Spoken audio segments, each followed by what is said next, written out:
Hi, this is me, Amal Hermuz from Vivian Hair Design in Spain. As you see, I have here with me a lovely, nice man from France. Yeah, he have a very long hair here, and he don't know what to do with the hair. So he come here and he asked me to make him nice fashion style. This is too much hair, so I'm gonna show you later how we're gonna cut it. Show you later how we're gonna do the hair. He have very long hair, and so we're gonna cut it all short with a machine, and very nice. I will show you that. Yeah, we will see you later. Bye bye. Machine, and we put here number 4. So we're gonna cut the hair as short as possible. Very nice.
back with John out front. He was first time here. As you see, this is the result of his hair.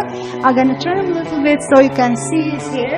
So I'm turning it like that, and then you see that this is the result of his hair. And this is John out front. He was here first time, and I asked him to make a model for me, and he's very, very nice. He become my model for the nice, lovely haircut. We cut his hair, and he is very happy with hair.